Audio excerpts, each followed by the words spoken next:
listening to Liberty's Voice Radio, where there is freedom to speak up on what is going on in our nation and where common sense is not so uncommon. Coming up is your host, Barry Meyer.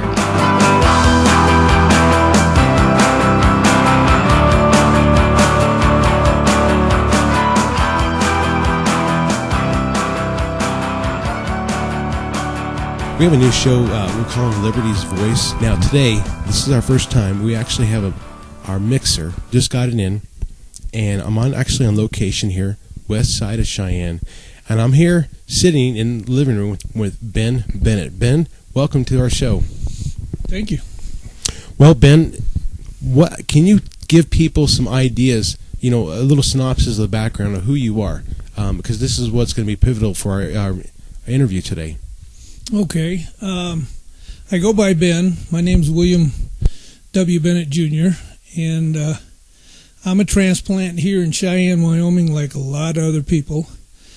Got out here the first time when I was 10 years old, came back again when I was about 14, had an assignment out here with the Air Force in the 70s, in the 80s, and retired from the military right at the beginning of the 90s, and we decided to go down to Denver, and 11 years later we came back up here to Cheyenne. My wife's Korean, and she had a chance to take over a Korean restaurant. Well, she was a restaurateur over in Korea when I met her, so when she found out that she had a chance to get her restaurant back, she found me at a weak moment and talked me into this thing, and we came back up to Cheyenne. I'm actually from Illinois, just outside of Chicago. So am I. And went in the military at 18, so I did probably more time in the military than I did even at home. Sure.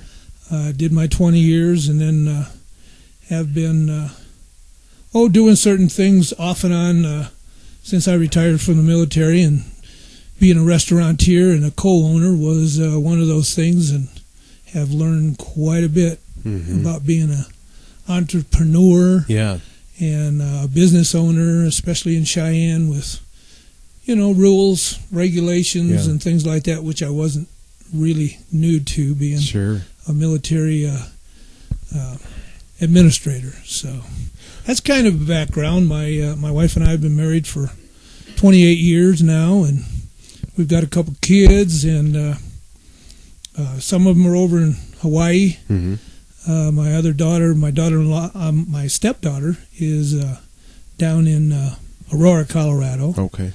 And my natural son is up in Livingston, Montana, jumping from job to job over in the oil fields and stuff. So. Okay. Well, Ben, there's been a lot of things been happening here in Cheyenne. We both have been to the meetings here at the city council and also the county commissioners. And as we sit in your living room here, as we hear the vehicles going by, we looked outside and we seen Taylor Haynes running for governor sign you were showing me, and you're like, oh my gosh, there's some flags out there. Now, before we go too far, I want to let the audience know that in this YouTube video, in the bottom, we'll have links. And one of them links will be why Plan Cheyenne is bad for Cheyenne, Wyoming. And so now you've had some issues here with Plan Cheyenne, which, if people don't understand the whole background synopsis, now I know that in Harrison or Arkansas, I was talking to some people that actually had one of the top guys from the UN come out there for the Agenda 21. He was really trying to push Plan Harrison out there. That may not be the right name for it, but that's what I'm trying to say is I'm seeing the same things in Cheyenne that were in Harrison, like the roundabouts and different things like that. I'm like, well, hey, I'm seeing Cheyenne here too. That being said, there's some flags in your yard right now, and why don't you go ahead and delineate that, what's happened, and now you're saying this is the fourth time that this is happening here, and maybe today is actually, before I forget, May 20th of 2014.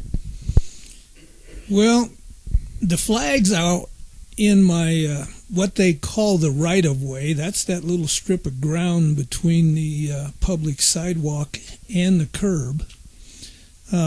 I've had so many flags in that area in front of our restaurant. I live on the corner of Snyder and Pershing. When I first got here to Cheyenne, they informed me that they were going to have this little construction concern called the West Pershing Project. Mm-hmm. Okay, that was in 2001. This is way back when. This is over 10 years ago. Right. I went to find out what the heck was going to go on because being the trustworthy guy that I really am, and being in the military for 20 years, and not really trusting really anybody that has our best interest in mind, and being a patriot and things like that, I just wanted to see what the real skinny was. So when I got down to find out what this plan, the West Pershing project was, they said, "Oh, don't worry about it. It's about 4 or 5 years up the road. We don't have the money for it right now, but we will later on. And then we'll start the construction, and we're going to do from a certain street back behind me all the way up to the main gate of the base, which is 3 blocks away from Snyder, up to the highway and the bridge over the highway, which is 25. All these things it was a real big learning process that I was going through, and I kept asking, well, how will that affect our new business? Oh, you won't have to worry about it because we'll go ahead and tell you all what's going on, and we'll get you to these meetings, and we'll let you know what it is. And I had a few people up in the city building tell me, don't worry about it. They gave me business cards, and we'll keep in touch with you.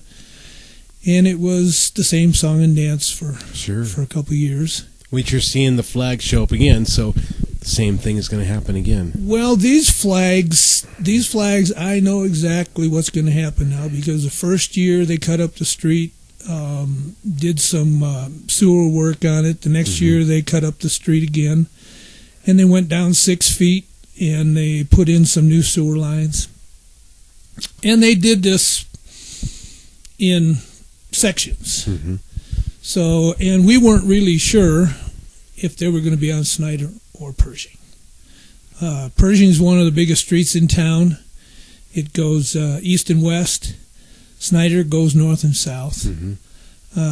Snyder is a 24-hour street, which surprised me so much when I first got here, because we're in the oldest part of Cheyenne. Our area right here. What do you think how old do you think this part is? Over 100 years. Okay. Cheyenne started and moved to here, probably way back in the early 1900s. I went to see how old my house really was. And Cheyenne didn't start writing anything down as an archive or history records and things like this, the modern history anyway, until 1916. Oh, really? So your house So is my older house is said to have been here and built in 1916. However.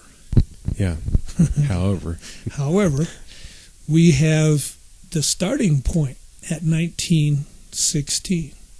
So what was here before that? These things just pop right out of the ground in 1916, because there's not that much around here that says this was before and this was after. Okay. So getting back to what we were talking about here before, with all these plans and all this future fix-up, improvement is actually what they called it. And the road needs to be this and the road needs to be that, and we need to go down into the sewer because of the clay pipes. Oh yeah, they still had those. All this. A lot of places here in Cheyenne still have those very, very old clay pipes, and they're probably original. And what they do is they come down with the big, huge PVC, the big plastic deals, and they are huge. They go down 6 to 7 feet. So when they start cutting up in front of your house, you've got a big, huge gully in the house, out in front. And my main concern was, how were people going to get to my restaurant? Mm-hmm. Well, this happened 4 years ago. So this is 14. So it was just before 10 Okay. that they went in first. And it has been a fiasco from that time.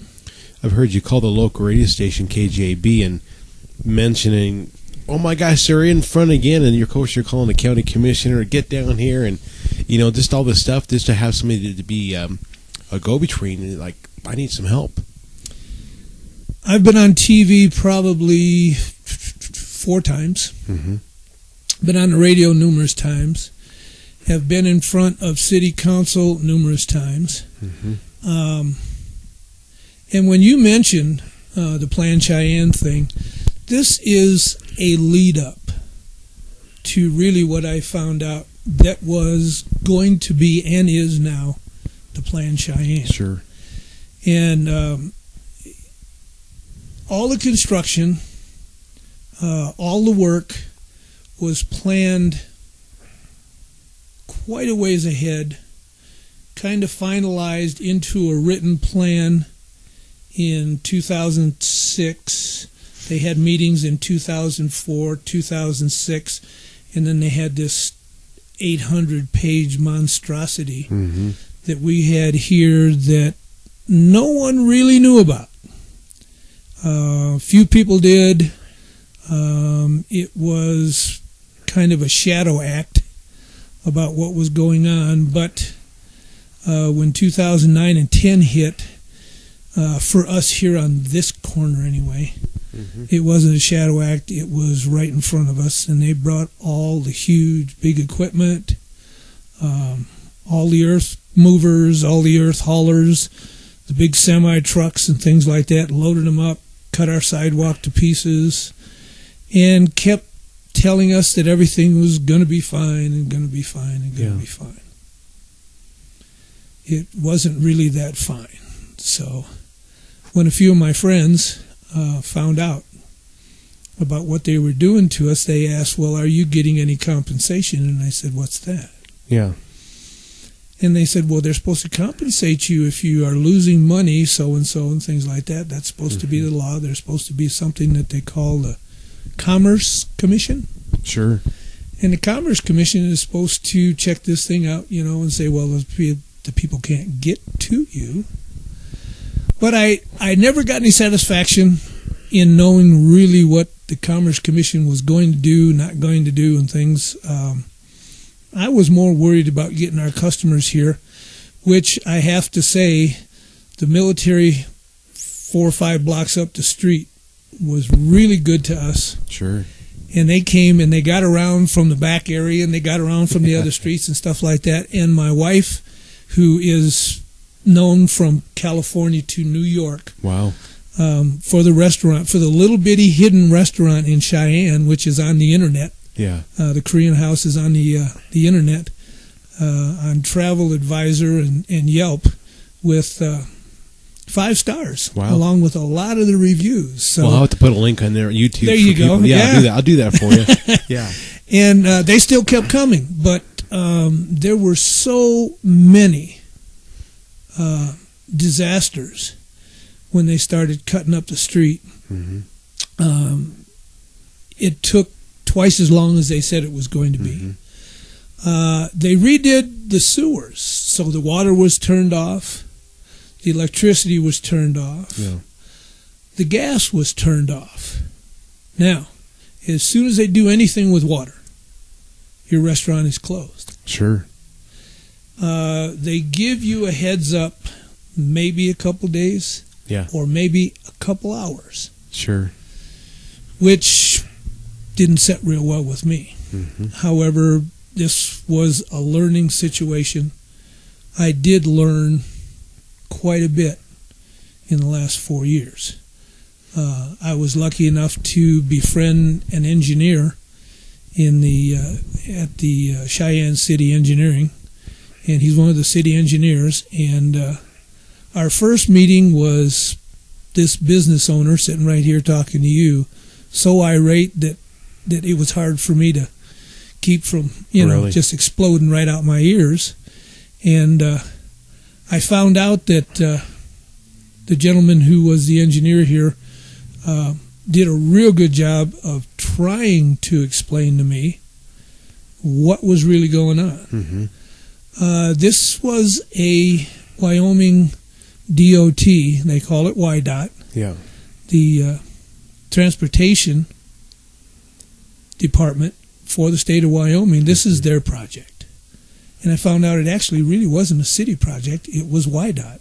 Oh, Because of all the different things you have to close down and all the notifications and everything else. So it was YDOT, it was the city, and it was numerous contractors. And I bet you the federal had to be in there somewhere too. Probably did, and the biggest problem with numerous contractors and bids for all this work, you know who get the bids, don't you? Who's that? The guys that bid the lowest. Oh, okay. Yeah, true. Well, with what we saw out here, Oh, it was very evident that they didn't bid a whole lot, and they weren't going to do the best job in the whole world. that makes sense, yeah. And it's sad to say that because of all the what's the word I'm looking for? They assured me that everything was just going to be fine. One of the first things that happened as they were cutting up the roads and the streets and the intersection and putting all this new form of roads and lanes and widening the road and things like that, is that we had dirt trucks that were constantly being filled, Mm-hmm. and then they would come in and they would go out, and they would come in and they would go out. And one morning while I was not here, I think I had gone to Denver, I came back and my wife said they had dumped, or a truck had fallen over in front of our store. The whole truck fell A over. semi had fallen on its side in front of the store and dumped a couple tons of dirt Yeah. right on our sidewalk right up to our front door. Wow. And she thought the building was falling, and she and her waitress here at the restaurant, and the lady across the street who was running the gas station ran out and started taking pictures for us. Sure. And then I knew that we were in for it. Mm-hmm. It took me 2.5 weeks to get that part right in front of our store cleaned up. There wasn't much help. There wasn't very many people that I knew of to go to find out what the heck was going on. I had another friend get a hold of Channel 13. Marvin Nash was having some issues doing some work for the school district, and he had been on TV, and he said, oh, the TV folks would probably love to see this. Oh, I bet they would. So we got the reporters over, and they came around, and they went, holy cow, what's going on here? And I said, yes, we don't know either. Yeah.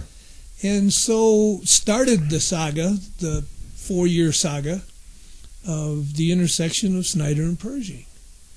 And they kept cutting up the street, and they would do the water lines and blow them up every now and then because they didn't do them right, or they didn't secure the water lines with a dirt cover so it would compress the lines. Sure.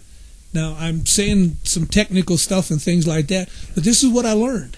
Yeah. Every time a big mistake happened, I was lucky enough to be out there and learning the lingo and watching these guys in the construction area and things like that. Mm-hmm. And a lot of times they thought it was kind of funny. Really? Ho, ho, ho, did you see that? Yeah. Well, when it breaks a window out of a car across the street because of the explosion of a water line 6 foot down and spread so much stuff all over the place, it broke the lady's windows out of the back of her car. Now, we had a child care center across the street. Mm-hmm. In the car, they broke out the window, that the rocks broke out the window, had 2 baby seats in that car. Wow. The kids weren't in it. But that's how close it came to a very notable accident. We had a gas line cut through. But the irony of all this was that we started off with, why are these flags out in front of my place? It is to mark where these lines are, so they don't cut them, so they don't snap them, so they don't do anything, so they know where they are. The sewer lines, the water lines and things like this, they have guys come out with the Roto-Rooter and stuff like that and send cameras in your house. They came in my house and sent a camera from my main water main here way out to the street, which is 20, 30 feet out there, just to make sure everything is pretty cool and they don't have any blockages and, the whole thing. And they do it all around where you're at. So it could have been done in every house here on our particular block. And that's supposed to take care of everything. Well, the gas line that they cut through was the day after they put it in, with all the red lines and everything for gas and all this other stuff. The same company that put the gas line in, covered it up, came in the next day, hauling dirt and scraping and things like that, and cut the same line that they had put in 24 hours before. Oh, wow. Our restaurant closed again. When the water blew up, our restaurant closed. When they were doing some construction that people actually couldn't get here, our restaurant closed. And this went on, and it's been going on for 3 years. This is the fourth. They cut up the street. They came back. They also put down asphalt that wasn't up to standard. They kind of chuckled about that too, because they said, oh, well, we can't get the best asphalt that we're supposed to be putting down, so we'll put this stuff to substandard, and if it busts up, we'll just come back and do the whole street again. Sure. Whose money is that? It's our taxpayer money. There you go. So I'm learning again. Yeah. Well, that's just crazy. Why do they have to come out a fourth time? I mean, if they've done it, it doesn't seem like, to me, the road's breaking up, so it doesn't seem like they have replaced the asphalt. But why would they have to come out again and again and again? They haven't finished it, and I don't think they're really worried about us folks here, because their planning sessions are for their benefit, not ours. It's for money to be made. It's for the new development plan for Cheyenne, Wyoming. Sure. And the people be damned and the plan be hailed, or whatever. Do you think they're trying to force you out? Well, in the plan itself, which I have a copy of right here, it's the actual name of the plan is not Plan Cheyenne. Sure, they always change the name, right? No, it is called the Cheyenne Area Master Plan. Okay. Community Plan. And it's through the Cheyenne Metropolitan Planning Organization. MPO, which is Tom Mason. The exact same one. Okay. And it's through the city of Cheyenne and Laramie County. So they have a lot of things involved with this plan that was being considered long before they ever wrote anything down. Probably started back in the 90s somewhere. I think Tom Mason's been at least around the 80s, hasn't he? Or something like that? Maybe 90s. So. It's my understanding he used to work for the DOT. Okay. And it is also my understanding that he didn't leave the DOT. They asked him to go. Oh, okay. So now I think he lost his job. Yeah. Now, somewhere in all the Plan Cheyenne things I've been hearing, I thought that I heard that he was appointed by the governor, but he answers to the mayor or something like that. You were at the meeting, weren't you, when we were over at the library? Yeah, I think so. And the mayor got up. Oh, yeah. And, okay, so the governor says that maybe not. Maybe he doesn't work for Tom Mason, doesn't work for him, and the mayor also says maybe he doesn't work for him. They're involved in it, but who Tom Mason works for, it might be a toss-up. Tom Mason might work for himself. True. Because in the wordage of Plan Cheyenne and in the issues that have come up in the last couple of years, and the big issue that the people have made about Plan Cheyenne with Our Lady from Fort Collins coming up. Stacy Lynn, yes. Stacy Lynn came up, and you had her on your show before. Very intelligent, knowledgeable, has read through this thing, knows it like the back of her hand. A wealth of knowledge with what's going on here, because she was involved in Plan Fort Collins. Yeah. And it became very evident that it was the same kind of plan. Now, the disturbing thing about these plans, and what you mentioned before was Agenda 21, UDC codes, Unified Development Codes, and a lot of people say they're uniform development codes. There's nothing uniform about them. Yeah. They're unified. And when you start hearing languages like that, it just screams socialism. Sure. And all the things that they're trying to make the United States of America look European. Sure. This world order, this international everything. So what you're dealing with, and what I'm dealing with out here on my corner, and have been, I've had firsthand experience with it, is that you have bids, and you have the work done, and they show up, and you say, what the heck is going on in front of my house? Sure. And all of a sudden, in 2010, I think it was, when I first started hearing Plan Cheyenne, because this is when they first started cutting up my area here. I went into the computer and somebody said, you can find it under Plan Cheyenne. So I went into Plan Cheyenne and I started reading this thing. Okay, and here's where my Air Force background in admin. I was an administrator for 18 of the 20 years I was in the military. Okay. Verbiage, word usage, code stuff for, we don't think you understand it, so this is why we're going to use these words. Sure. And that is exactly how Plan Cheyenne is written. Well, and that's what Stacy Lynn had brought up. There was a lot of stuff that she understood, but we would have never understood. We would have just read it and we would have just bypassed it and would never thought nothing of it. But the key words she pulled out, and then she was able to unpackage the whole thing and give us a broader picture, which I know that there were some people in city council did not like that, and also some of the county commissioners didn't like that either. And we also, at the current point right now, we have the president of the Chamber of Commerce.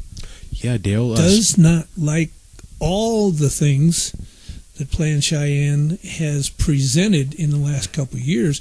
And you know as well as I do, Barry, that this is because of the people of one of our commissioners, Emily Hasenauer, Stacy Lynn coming up and talking with us at our town hall meetings and things, and the Southside Development Association taking the city to court and having some things rehashed out and some things canceled on their side of town because of what's happened downtown in Cheyenne with these walls they build right down the middle of the street.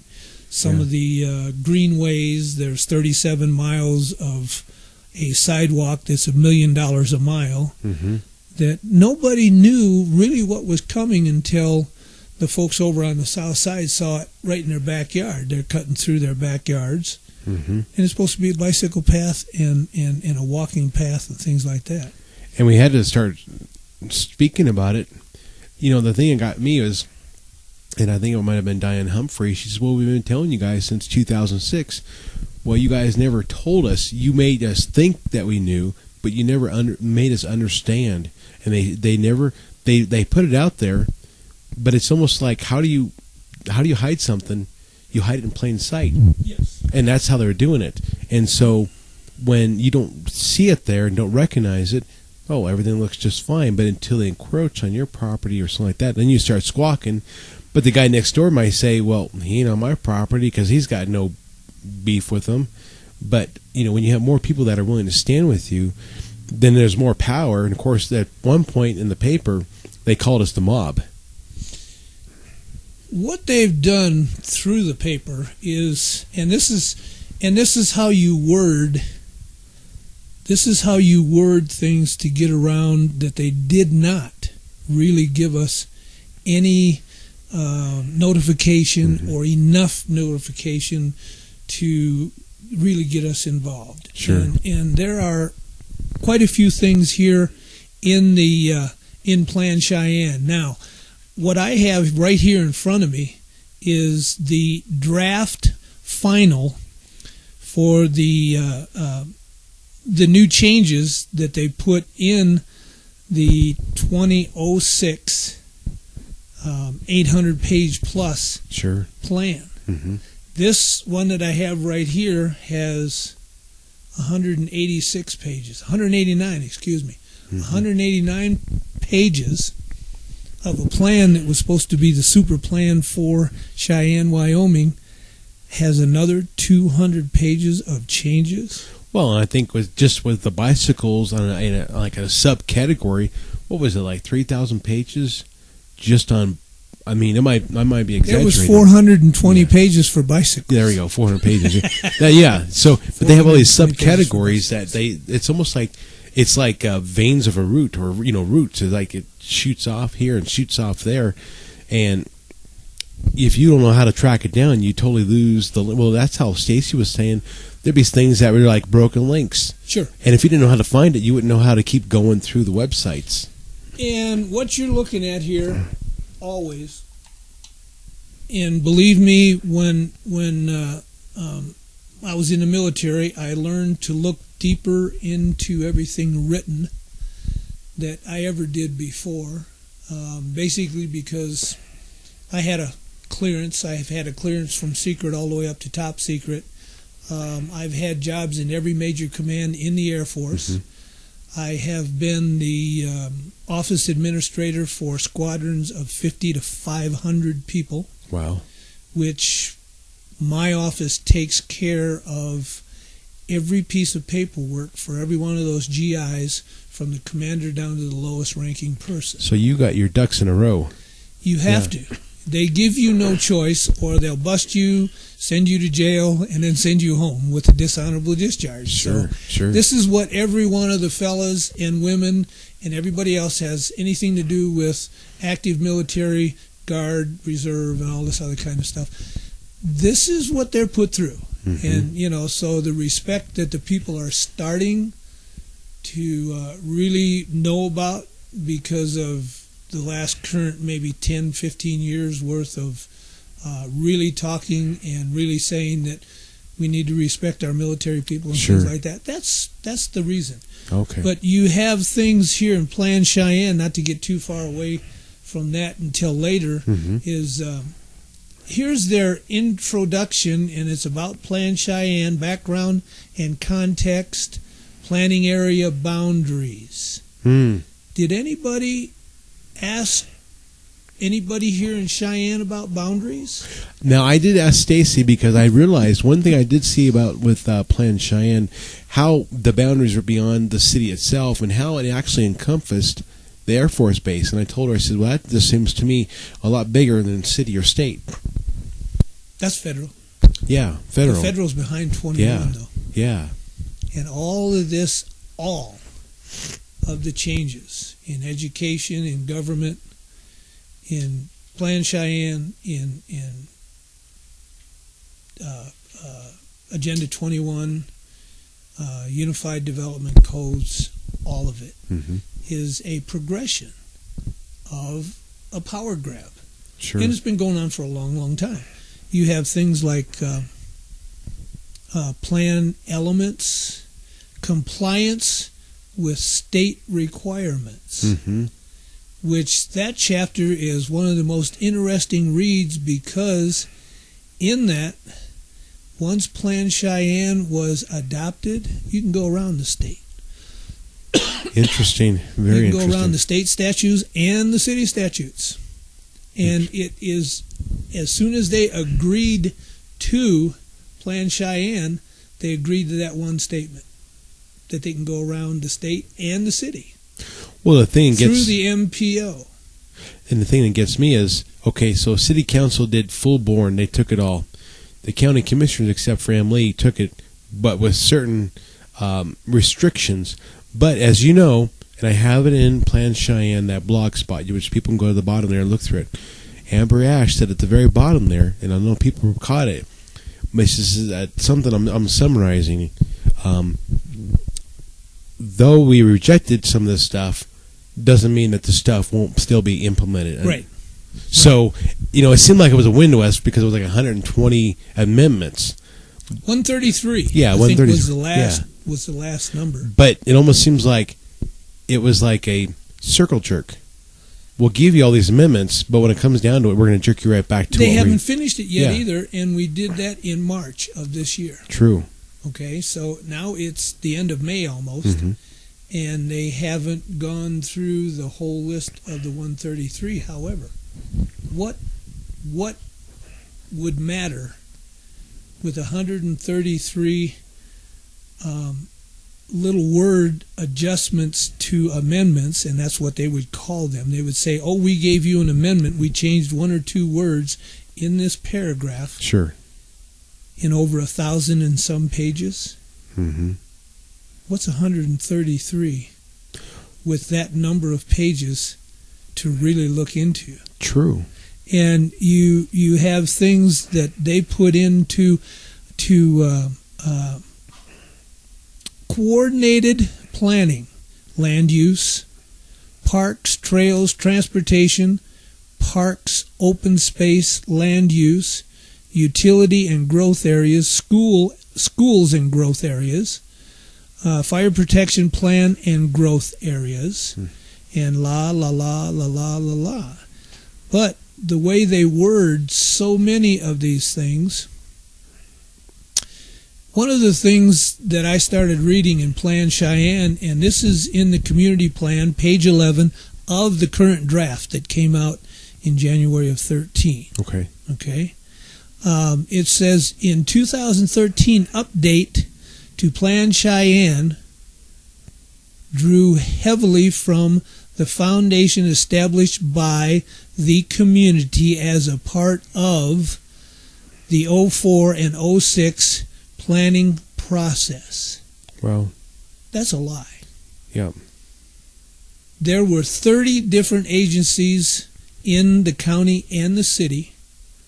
There were hundreds of people listed in the front of each one of the plans, and there were 45 people as a member of most of these planning things. Yeah. And out of those 45 people that they mentioned in the plan, 5 of them were named. That's all they could find to name out of a city of 55,000 people in 06. Now we have 60,000 people. Sure. Through the paper, through the WTE, which is our Wyoming Tribune Eagle, the liberal, they did write down that there was going to be a meeting. Yeah.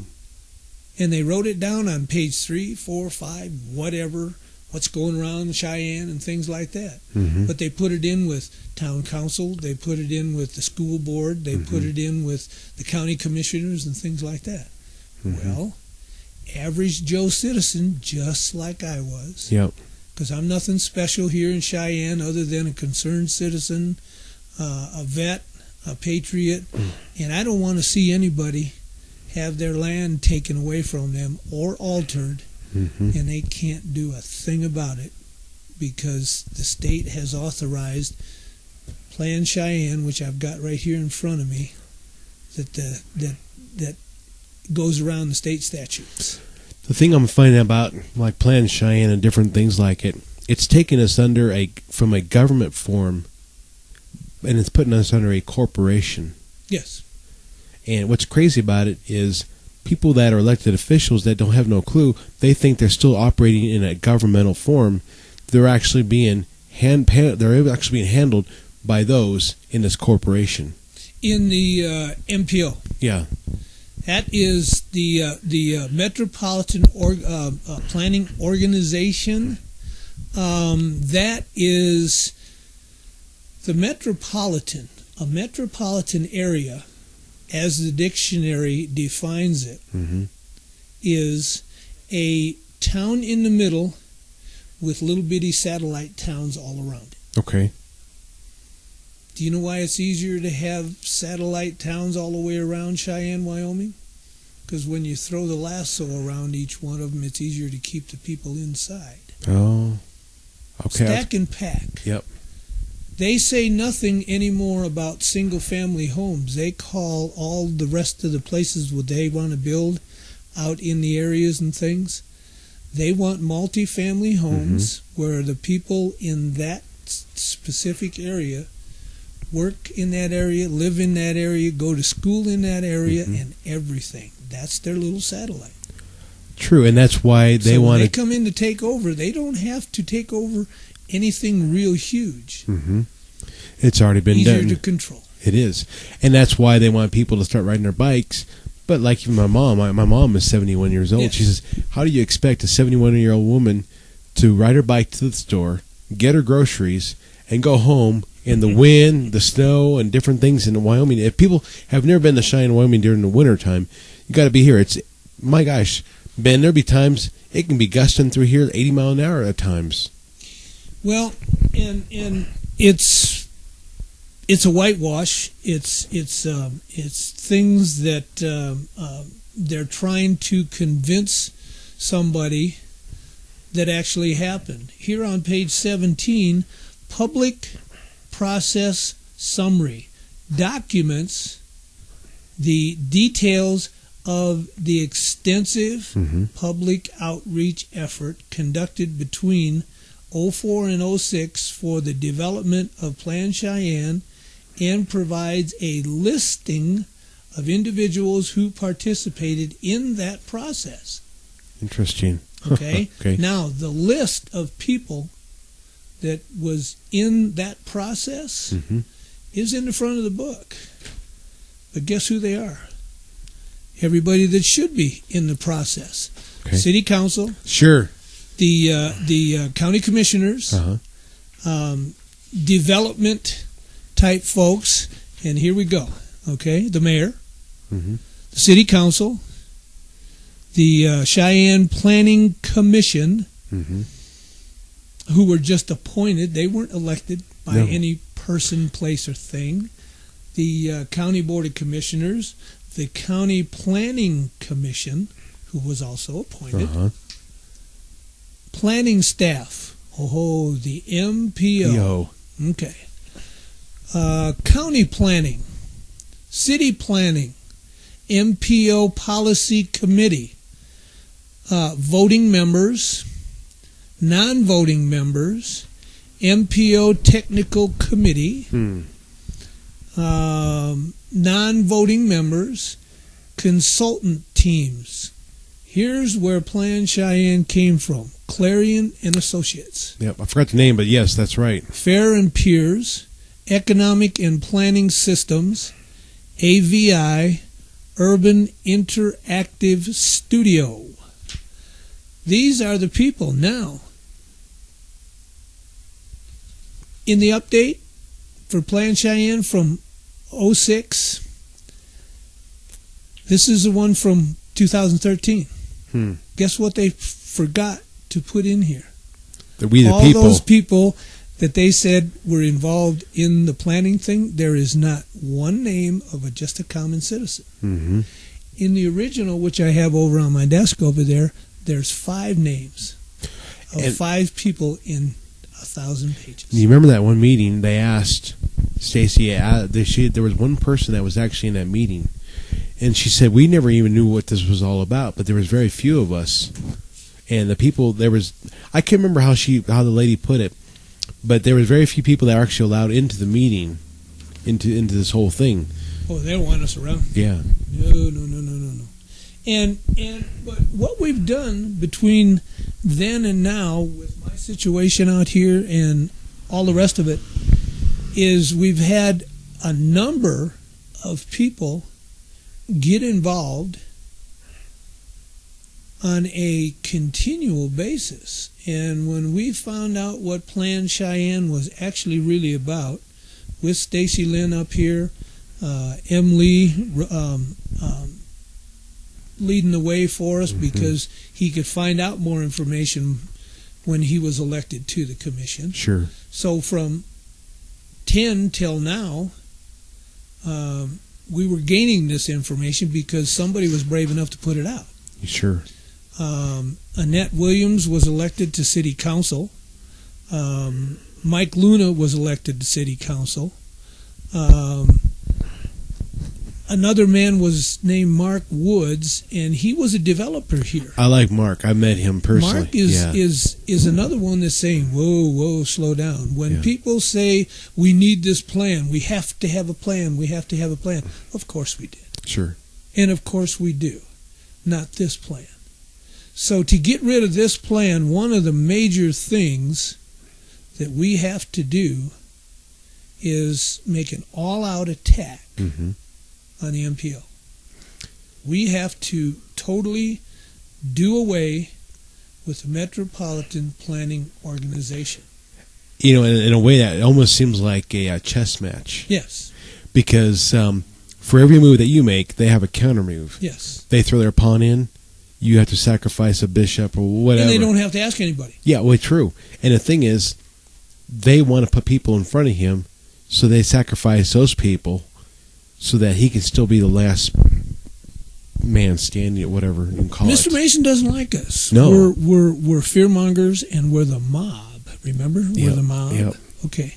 We actually are the 300 Spartans. Yeah. Who have been to all their meetings and things like Sure. that. And what we need to do is also take the DDA. Do you know what the DDA is?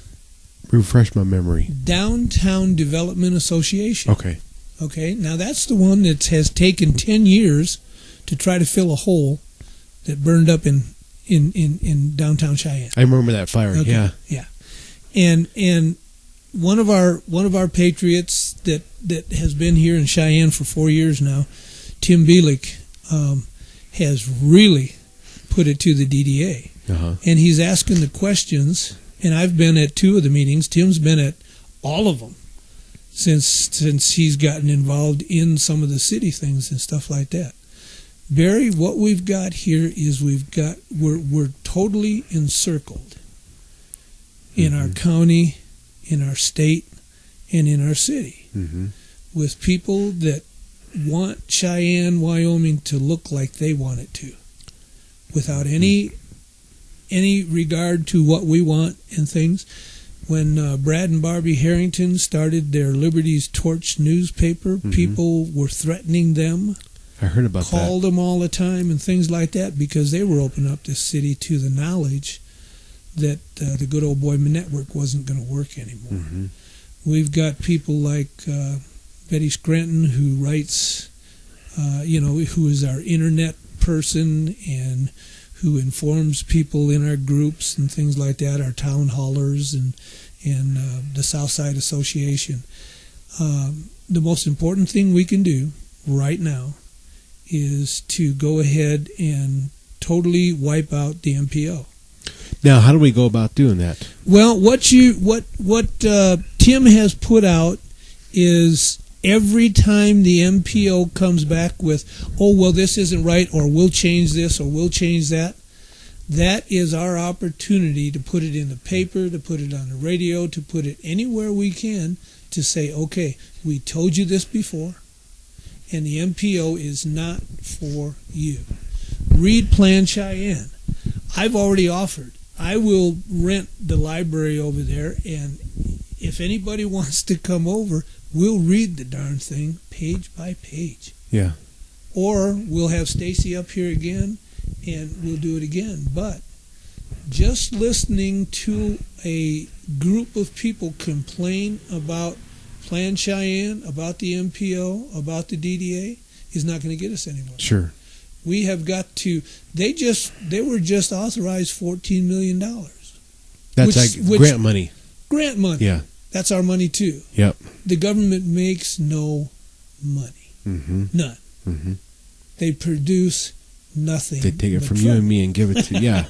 True. Okay. So we take out the MPO by ruining the reputation if we have to, by proving through what they're not going to tell us. If they're not going to tell us, why are you authorizing all this money and letting them use it without telling us what it's going to be used for by private property?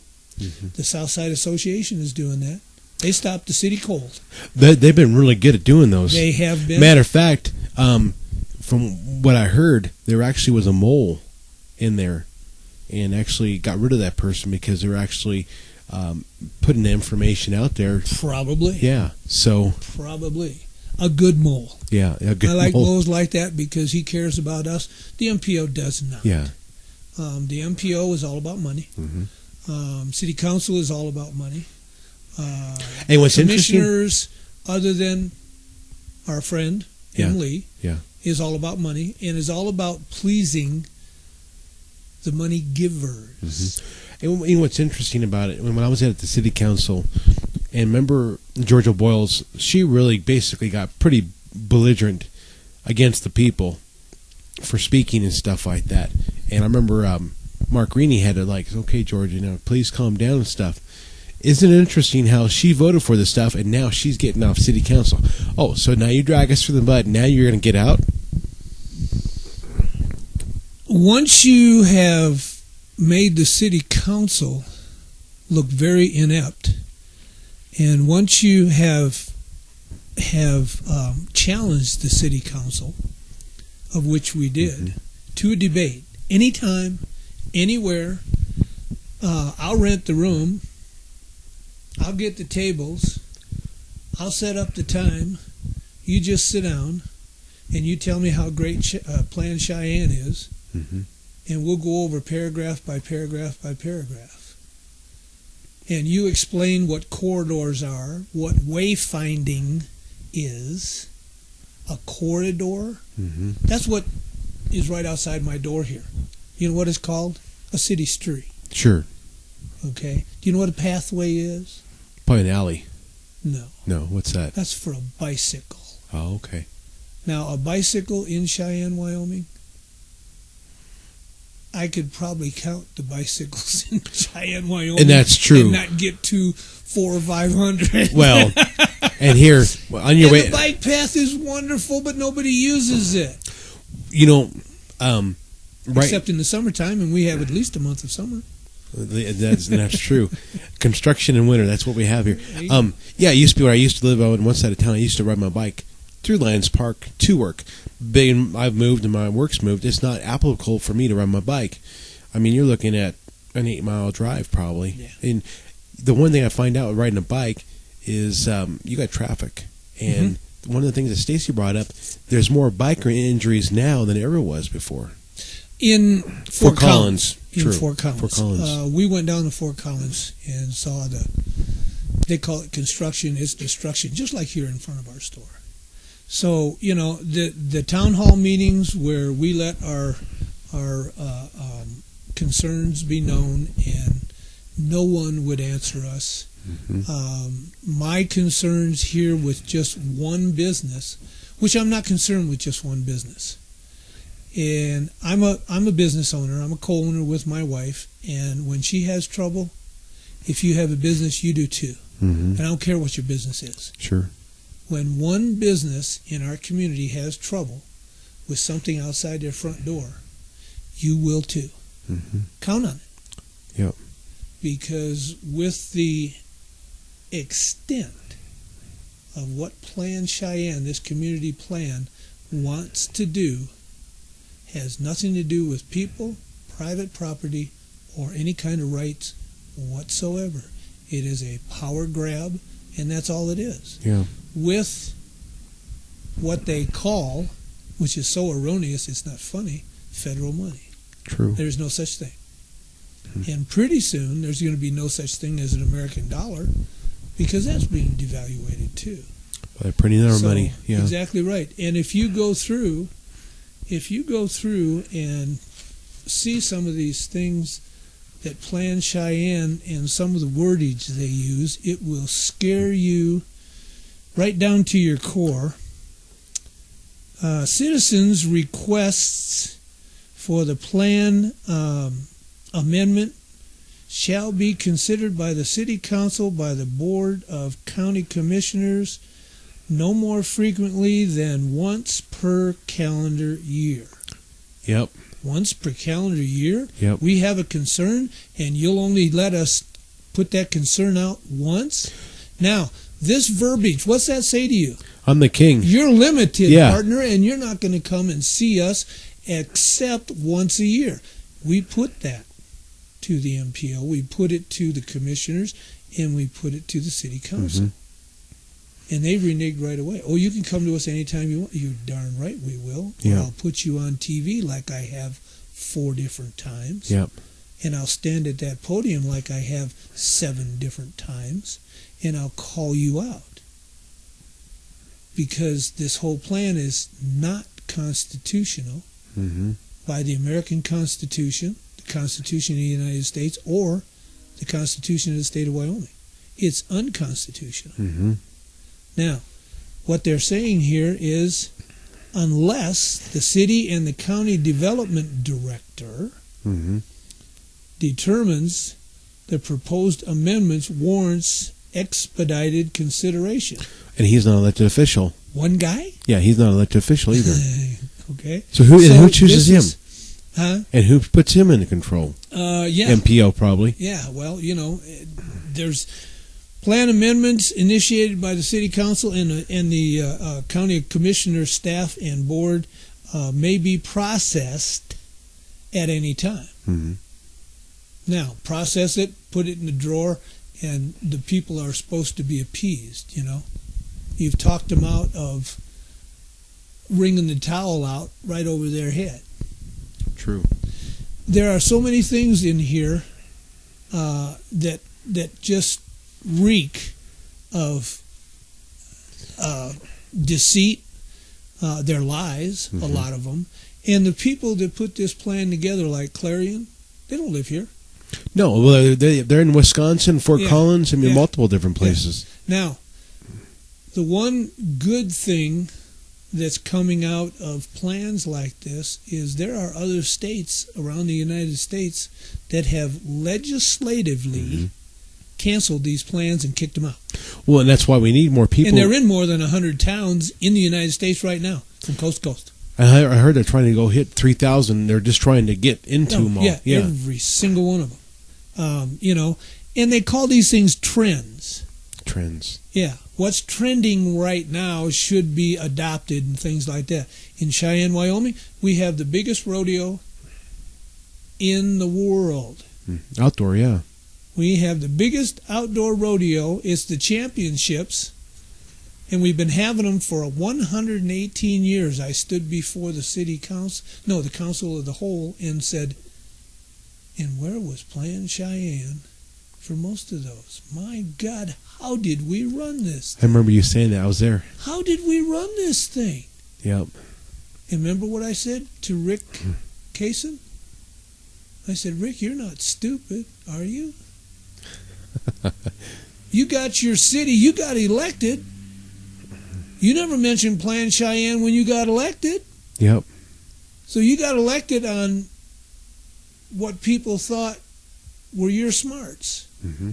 You were going to be a good mayor and the city council and all that other kind of stuff. No. What's going on here? You know what's funny? Nobody will ever answer us.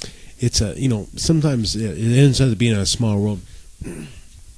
When I was down in Arkansas here just about a month or so ago, out of the blue, the people that we were staying with, their friends, I come to find out this gentleman, his first name is Ken, he was really good friends with Mayor Rick Kaysen. And he said that he worked with Mr. Kaysen down in Denver with the public utilities, that electric company down there. I don't know, XL or whatever it was down there.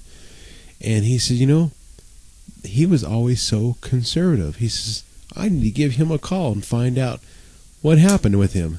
But it was just interesting, how it was a small world, finding a guy out there in Arkansas knows him personally. But the idea is to hear the background that this gentleman was conservative. At what point in his life did he decide to sell out? Money. Oh, yeah. You don't have to be a Democrat to like money. Well, we see that all the time anymore, don't we? We don't have to be a Democrat to like money. We don't have to be a liberal. We don't have to be really anything. We just have to hold our hand out and see how much they'll lay in that hand to get what they want to accomplish. Private property rights, owning and having possession of firearms and things like this. Every patriot, every military person who's ever served in things should have observed that America is not going to be overrun. There's too many guns here. And I like that idea. Yeah. Glenn Beck put out a DVD and a book called Control. And I just went to Montana last week, and I listened to it going up to Montana for about 4 hours. Yeah. And the examples in that Control publication that Glenn Beck put out is totally amazing. Really? I mean, it is totally amazing what the lies, this gun control thing and all this other kind of stuff are going on. However, the conspiracy to take over the United States is so alive. Through the school system, they've dumbed us down to the point where they can teach us anything they want to. Common Core? Yeah. Before Common Core, okay? Yeah. Because, can I go through my library here a little bit? Sure, with you? go right ahead. I started reading when I came up here to Cheyenne. And one of my first books, because I was working with the school district for a while as a bus driver, and I listened to my kids, and I got concerned with the kids because once you get in with a bunch of kids and you take them to school and you know what their life is and you know what their name is and all this information on them, because you have to have that in case of an emergency, you start caring a whole lot other than they're just a bunch of little brats on your bus. They become real little people up to graduating seniors in high school that are going to do the same thing that I do when I was 18 years old and go in the military. Sure. And they're going to ask you some questions if you ask them the right questions too. And then they'll open up to you and say, well, what about this and what about that and what about this? And the way you answer them is the most important thing. Well, think about this. Okay. And that's how I always told them. Think about this. What if? And then by the time they get back the next day or a couple days later, they'll say, wow, Ben, I never thought about it like that. Okay. Now you just told me you never thought about it like that. What do you think about it? Well, maybe I better reconsider. And how are you going to do that? And when are you going to get back to me with your conclusion? Because if you have a problem and you don't have a conclusion, somebody's going to get you one. That's why the man wrote the book Public Education Against America. And he wrote it in 2000. Let me see what the publishing date is here. In 2000. And he went all the way across the United States and got all this information. And if I can find the publishing date of... Okay. Now the glasses have my cheaters. That's what the military does to you, too. Give you bad eyesight. Quotations. Come on. What am I looking at here? My gracious. 06. Okay. Fairly recent. Yeah. And when I saw it, I grabbed it up right away. Now, I have offered this book to every single trustee in District 1. Mm-hmm. I offered this book to The school district. the school district superintendent. Uh-huh. None of them took me up on it. Not one. Hmm. And I said, don't you want to know what's going on in the rest of the country?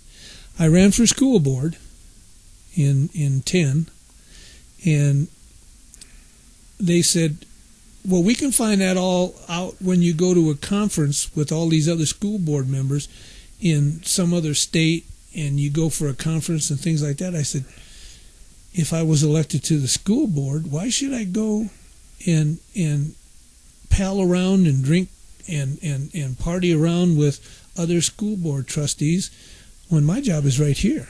Mm-hmm. And it's going to be a big enough job anyway. I don't need to go to a conference of 20 other states or 5 other states or something like that. Education is a state issue, individual state issue. So, but I read this, and it knocked my socks off.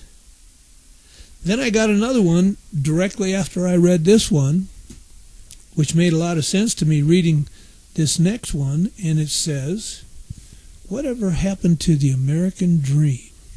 Larry Burkett. Whatever happened to the American dream? It was educated right out of us. And we don't have anything in this country anymore in a public school system from grade K through the highest degree you can get, PhD piled high and deep, with a bunch of garbage nowadays that does anything else but indoctrinate our kids. It started when I was in school. It started before I got to school. It started very, very soon to World War II, and it hasn't stopped. And I started reading this stuff, and everybody says, oh, you're crazy. You're just reading all that fear-mongering stuff and everything else. Mm-hmm. Well, you go try to complain about some of the stuff that's going on in your school, and you'll have teachers and administrators and everybody else kick you right out of the building. Mr. Dad, or Mr. Grandpa, or Mr. Concerned Citizen, and things like that. That's just exactly what's going to happen. You've seen on your blog, you've seen on the internet and things like that, people standing up at a board meeting, a school board meeting, being taken away by an armed officer. Give me a break. We're in trouble. Yep. This plan that we were talking about just a little bit ago, we're in trouble. Yep. And the trouble's not going to go away until you and me and our other 300 and the other 50 or 60,000 people here in Cheyenne, Wyoming, the county, say enough is enough. I just put up a sign on the side of my store here. I like it. Taylor Haynes for governor. And the man is super. And when he mentions that he's going to cancel the contracts with the federal government, oh my God, I better think about it, because I'm ready to vote for you right now, and I don't even know who you were. The first time I ever heard him say that was 4 years ago. Yeah. And I said, I'm going to vote for you. No, wait a minute. Wait. You can't do that, because the promises are things that have to happen first, and then you can do it. Sure. So you got to look around, and you got to make sure who they are and things like that. So I met Taylor, and I became friends with him. And guess what? He's never said anything different. Not once, with no variations and everything else, straight down the line. Well, not only that, but he's very touchable. He's personable. You know, you can talk to him. I think he'd be the same way as the governor at the at the state capitol here. Same way as he was when he was a doctor, rancher, board member up at the college and things like that. And you can tell all kinds of stories about everybody that runs for office. Sure. I mean, there's always this story out here. There's always this. There's always that. However, you could probably tell a lot of stories about me. And I joke around and say, I'm a nobody. And why would you want to come over and talk to me? But I sparked your interest with not just talking about Plan Cheyenne, but talking about people in general and about the rights and about what I had experienced, through my life and things like that. Because I was a Midwest kid, I didn't want to stay in the Midwest. I wanted to see the world. The military was that for me. All this kind of stuff. And I've hit some brick walls and just had to get up and pick myself up and come back and then hit another brick wall and then do it again and do it again and do it again. Mm-hmm. You know what? In our country, we don't have to do that now. Yeah.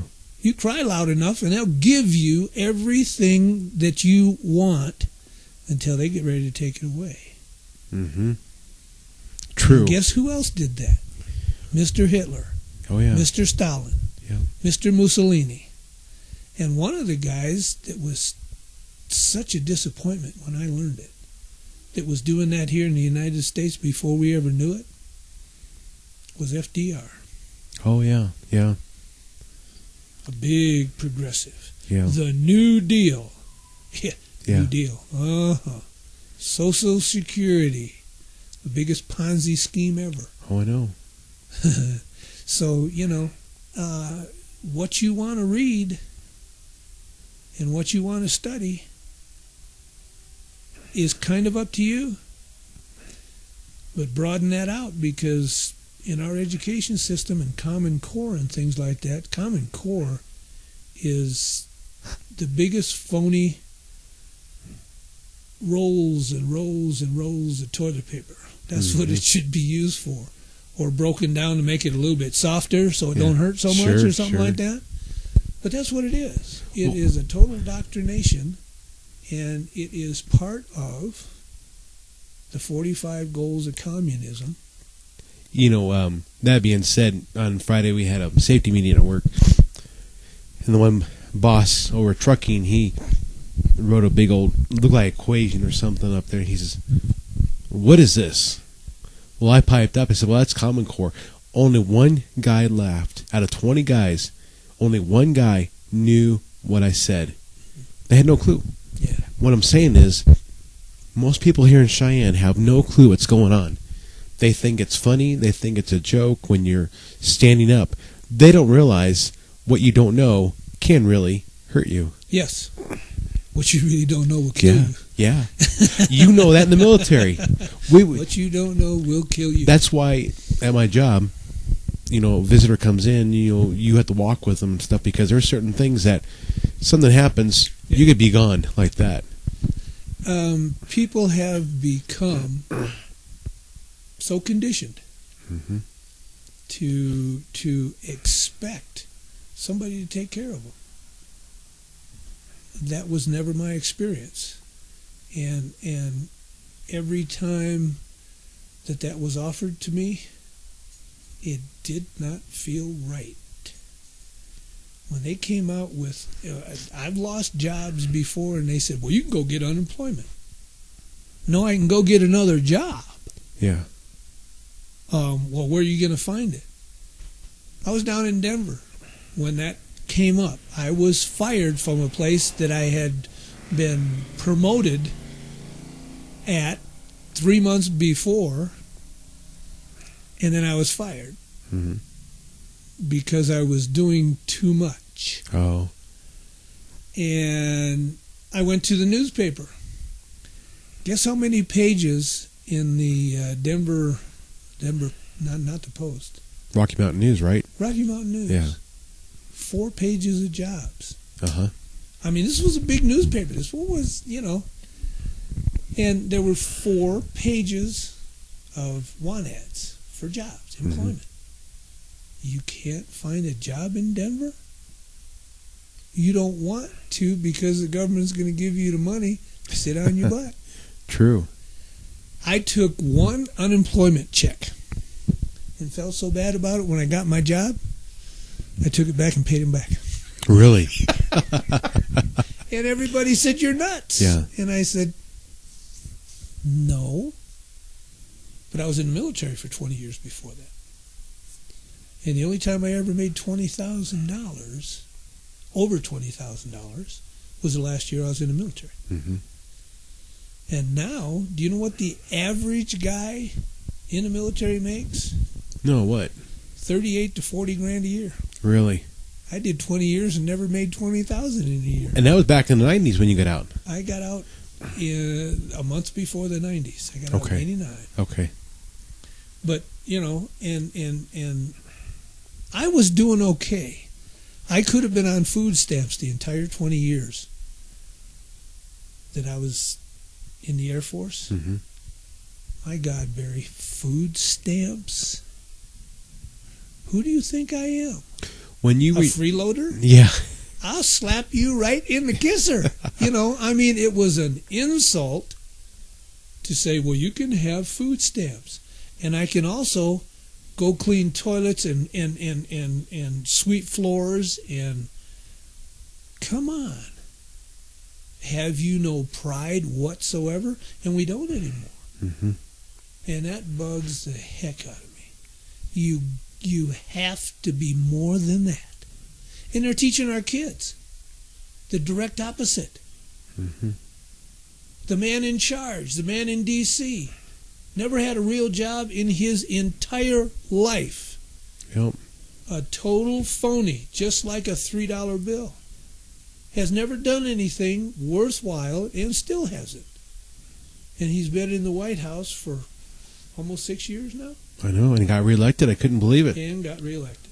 Okay? Yeah, well, because people were getting a phone. Now, Plan Cheyenne. Mm-hmm. Public education against America. Whatever happened to the American dream? Do you see the pattern? Mm-hmm. Okay, what's happened to our kids? Common Core. Mm-hmm. Okay, and all these things are monstrosities of paperwork, regulations, plans, research, all this stuff that just grows and grows and grows and grows. How many pages do we have explaining our taxes right now? It's over 50,000 pages, isn't it? Probably. Yeah. Okay. Do you need 50,000 pages worth of stuff? No. You better believe you do. Well, to run a government well, that's of course, gonna yeah. totally Well, I guess whitewash and wax your fanny, you have to have all this that's stuff. true. So nobody will go read it, or they can't understand it. And I call it lawyer speak. Mm-hmm. Because if it's all turned around and everything else, and reading Plan Cheyenne, I would have to do it in 2-hour increments because I would get so upset. And it would turn around and it would go over here and then go back and then go over here and go back. And it would use all this wayfinding. What's a wayfinding plan? You have any idea? No. I don't either. Yeah. They use it a couple times in Plan Cheyenne. Wayfinding. Okay? And your neighborhoods were called another type of neighborhood. It's all this, explain it out of the way. If you show any intelligence whatsoever, the guy on the other side that's talking to you either has to baffle him with his BS, or what's the thing they say? Oh shoot! Now it just left my mind. Dazzle them with your brilliance or baffle them with your BS. Yeah. And if you don't have enough, make something up. Sure. Because they'll believe you. But if you have people, like 1913. Mm-hmm. And 1913 is an amazing book. It's by Oliver DeMille. Okay. About when it all started. In 1913, they started talking about taxes. Mm-hmm. They started talking about welfare. They started talking about the IRS. Mm-hmm. And they started talking about taking us over. What makes you so smart, Ben Bennett? Yeah. Nothing. Other than somebody said, you better read this book. Mm-hmm. And then you better read this book over here. And then you might want to read this book over here. Mm-hmm. And then you might want to read The Patriots' History of the United States. I've never even heard of that book. Okay. How'd you find that? You can find them. Okay. You know who this is? Who? what's it say on the front here? It says, Glenn Beck says most people ought to read this book. Every true American patriot ought to read this book. How many pages do you think is on that? Let's see. I'm about, I've on my second time around, and I'm on page 700. So there's like 1,000 pages to it. There's a lot of history then. It's true history. Mm-hmm. There's 900. There's 800. Actual book, 829 pages to this thing. But guess what? It's real history. Mm-hmm. It's not revisionist history that every public school in America is dealing with now. And they don't even want to go back to World War II anymore. Oh, yeah. Do you know that World War II is irrelevant? Well, come this weekend on Memorial Day, it ain't. Mm-hmm. On Veterans Day, it ain't. On Armed Forces Day, which was last Saturday, Mm-hmm. and I shouldn't say ain't, it's not, Yeah. because freedom isn't free. Sure. Too many people have given up everything. Well, I'll be honest with you. I did not realize how much I gave up because I never was taught. The only reason why I sit here today is because, I'll be quite honest with you, Ben, is my pastor. Because he's a constitutional pastor. And how many how many pastors will you find that are willing to stand? I mean, he's actually in government and doing things. I mean, he's teaching the people things that you would not normally hear in most churches. And I interviewed him, and that's how I found out about him. And of course, I started going down to his church, and I found out all this stuff, and the passion for freedom and liberty started rising up, because liberty is contagious once you understand what you're lacking. If you truly want to be an American, or understand what an American is supposed to be, what you actually have to do, which is very important, is tune out American media. Sure. Tune it out. Turn it off. And start reading. Go back to your library. Maybe go on a couple of these things on the internet. I don't like computers, Barry. I don't like their concept. I don't like the 10 seconds after something happens, you know about it, because we don't need to know about all this stuff. Sure. I don't like that people rob other people of every part of their dignity and things like that on a stupid piece of plastic with a bunch of stuff inside of it that you can see a young girl in a compromising position 10 seconds after she's in that compromising condition, and then it can go worldwide. Mm-hmm. How dare you? Yeah. And then people let it happen. And it's no big deal. Mm-hmm. I could not understand, and I never will, while I was driving bus for the 7 years I drove for District 1, understand why the kids talk like they did, why the kids didn't care like we did when I was growing up. And I grew up in the 40s and 50s. I'm a boomer. Yeah. I came along a couple of years after World War II ended. Mm-hmm. And everything was kicking butt back then. I mean, the United States was the most powerful thing in the world, which nobody knew until after World War II. Guess who came along 3 years later? Right smack in the middle of all that stuff. Me. Yeah. And man, oh man, growing up in the 50s and the 60s, I wasn't rich by any means whatsoever, but I was a kid of a World War II Marine. Mm-hmm. And is that a picture of your dad back over there? Okay. Yeah. And he had more character. Excuse me, I might not get through this. But he was a man of faith. Mm-hmm. He was just everything that America was. Yeah. But he wasn't the only one, because our whole town was full of these guys that had just come back from World War II. Sure. They won it. Yeah. We haven't won a war since. You know why? Because we're stupid. Yep. And we've been educated out of all this stuff. Mm-hmm. We've been taken over. We've been lied to. And we've believed it. Mm-hmm. By people who had more money than we did and knew how to manipulate everything. And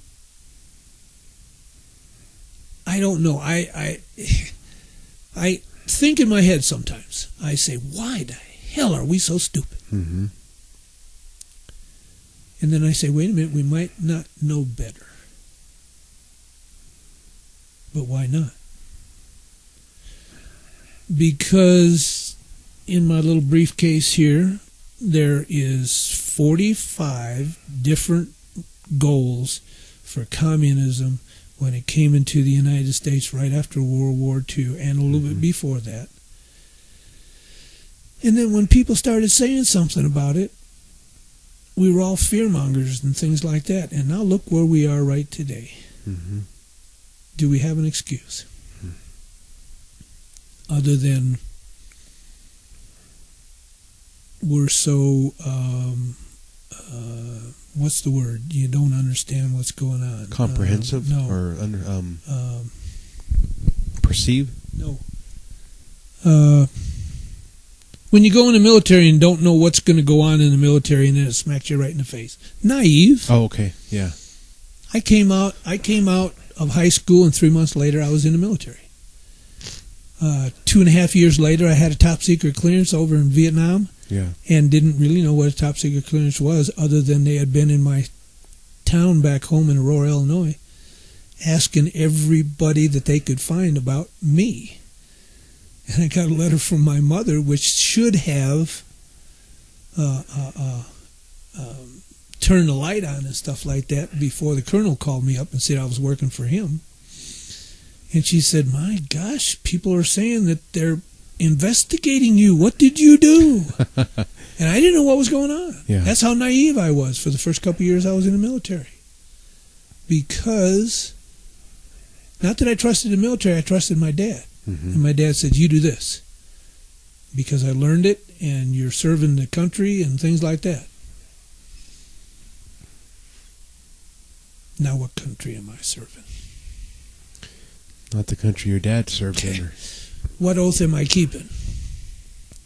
What oath are they keeping down at the city council and the commissioners and the state senators and the representatives and things like that? A month ago, I was sitting up and I walked to a table and looked at them and called them all treasonous people.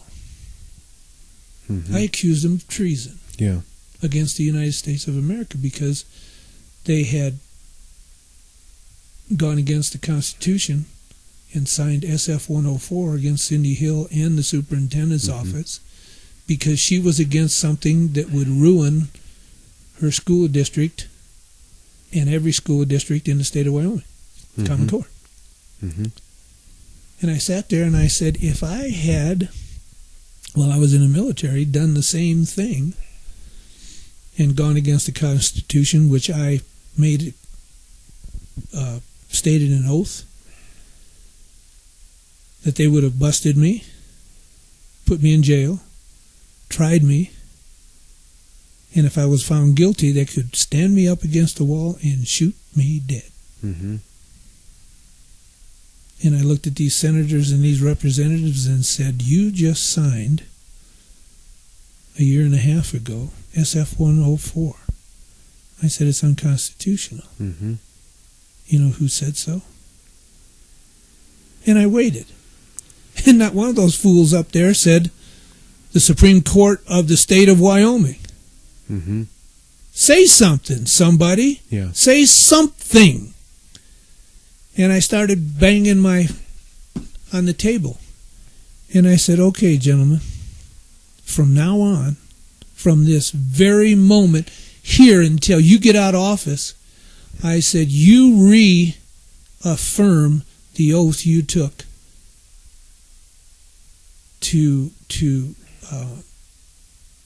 I solemnly swear to uphold the Constitution of the United States of America against all enemies, foreign and domestic. You're the domestic enemy.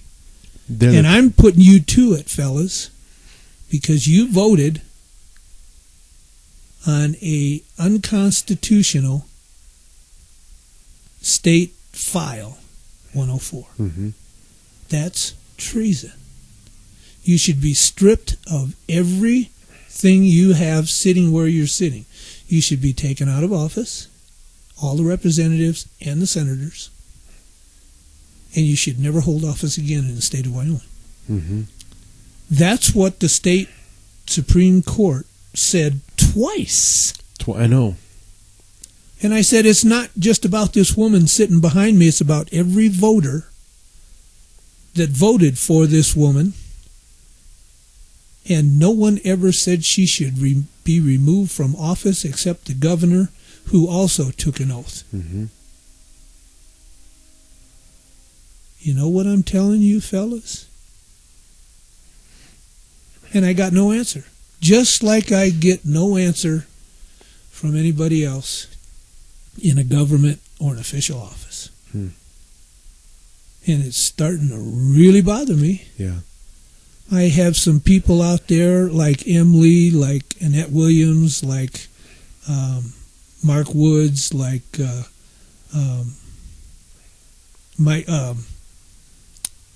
Luna. Oh, yeah. Okay. The other councilman, who voted no on these things for us, with us. Yeah. Because they sat there and they heard us. They heard one or two people talk for these stupid plans and these things that are going to take all our rights away from us. And then they hear, and they have 100 and some people, 150 in one room, 130 in another room, 150 in another place, and things like that. And they say nothing. And we say stuff about it, and you better consider it. Don't vote for it because the people don't want you to vote for it, and you swore that you wouldn't. The people are the law. The Constitution is the law, not you. Yep. The people have already spoken. Majority doesn't rule anymore. Neither does the law. Yeah. And when you can change it anytime you damn well please, you're in big trouble. Ben, I really appreciate this tonight. I mean, before I forget, I want to ask you, where did you retire military at? What was your rank? Yeah, can I ask that? Yeah, you sure can. I was a staff sergeant, E5. Okay, E5. Okay. E5 isn't, it's nowhere up where you're supposed to be after 20 years. However, you got time for a couple interesting stories, maybe? I'll tell you what. Let's go ahead and we'll stop here. We'll go to a second part of the interview. Okay.